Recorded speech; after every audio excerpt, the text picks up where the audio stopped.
To figure out how the world of online and especially competitive video games known as esports are changing the media industry. Tonight, he brings you a look at the world of online video streaming. It's part of his weekly series, Making Sense. Hello, old mustached man. Hi. And with this pleasant but sobering salutation, I was introduced to online streaming.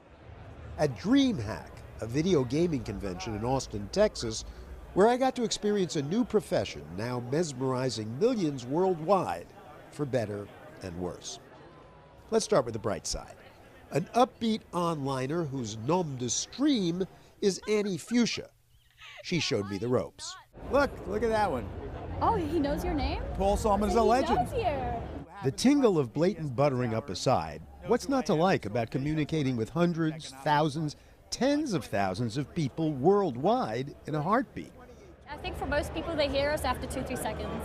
Tell us who you are. Yeah, you can And tell how us, old for you example, what country you're from. Germany, Netherlands, Nigeria, Ireland, Norway, Scotland. Oh my, really? That's amazing, and everybody just responds. In an age where more and more people consume video online, and especially more and more young people, streaming is the internet's version of live TV, but with instant feedback. The streamers are the stars. An incomprehensible way to make a living, you think?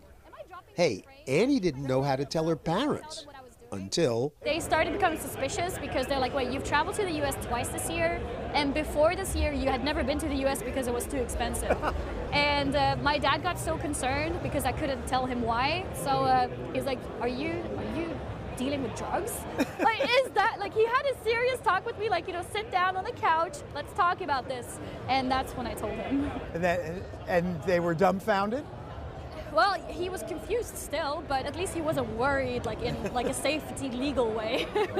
My heart cannot take this. now she streams upwards of 10 hours a day to build audience, playing a variety of video games.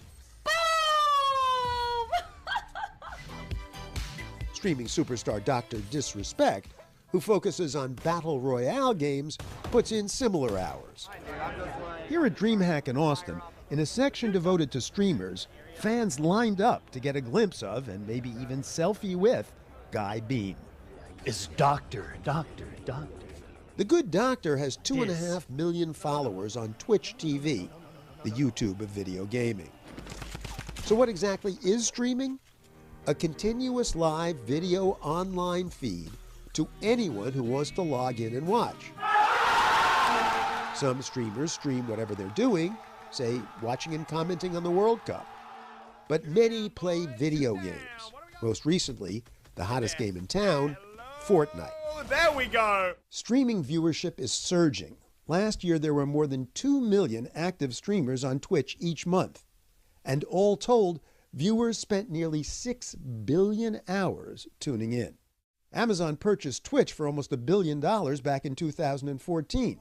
And virtually every social media platform, Facebook, YouTube, Instagram, now offers streaming services. After my very first stream, I'm like, wow, this can be a career.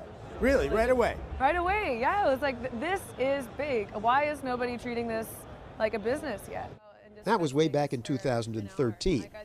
Hello, everyone. Now 26, Kristen Valnicek streams under the name Kitty Plays. Open up your mind and see like me. Valnicek dropped out of college and skipped a law career to grow a fan base that now tops 850,000, making her one of the top 100 streamers on Twitch.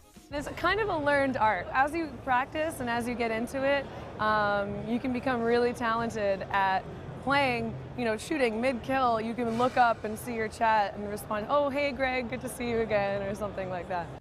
Like many pro streamers, Valnicek makes her living online. A very good one, up there with the streamers earning 6-figure incomes. But, and you've surely been wondering this since we began, how? So the foundation, I think, for Twitch streamers is from donations and subscriptions, and then like some sprinkling of ad revenue and sponsorships as well. Let's break that down. Subscribers are fans who pay a monthly fee, $5 to $25, and in return get some perks like special emojis they can use in chats. Last month, Valnichek made nearly $6,500 from her subscribers, a cut going to the streaming company Twitch. Thank you so much. Then there are donations. That's the bulk of her income, which can come in thousands of dollars at a time. Oh my God.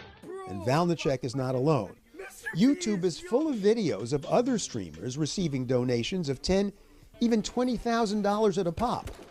In exchange, streamers give shout-outs, acknowledging donors by name. Thank you so much for such a generous donation. I want them to feel appreciated and know how excited I am that they want my content enough and want to support it. Do you pay attention more to people who donate more?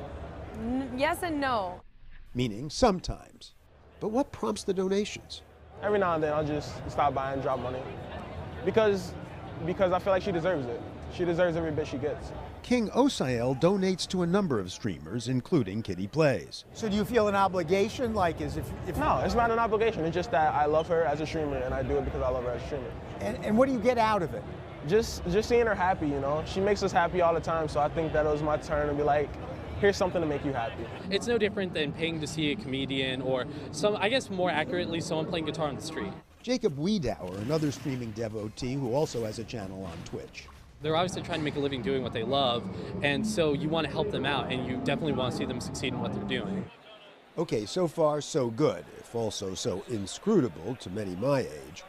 But we began by also promising the bad, the dark side of streaming.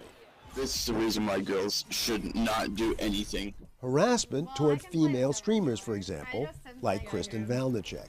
They come in and they're like, "You're trash," at the game. "What are you doing on this website? Da da da da da." That is, what are women doing playing a man's or boy's game? Streamer Annie Fuchsia said she too has been harassed after people found her home address online and asked that we not use her real name. Then there's swatting, where a viewer calls the police to falsely report a serious incident at someone's home. Streamers have often been targets. Heavily armed SWAT teams sometimes arrive.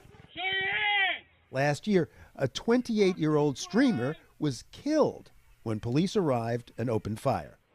Of course, the internet's also famous for instances of racism and sexual harassment. Kitty Play's site has built a community of goodwill, good vibes. But isn't there the problem that it's echo chambers, like, neo-Nazis, for example, who can all find Each other. neo-Nazis and now feel empowered because they're not alone?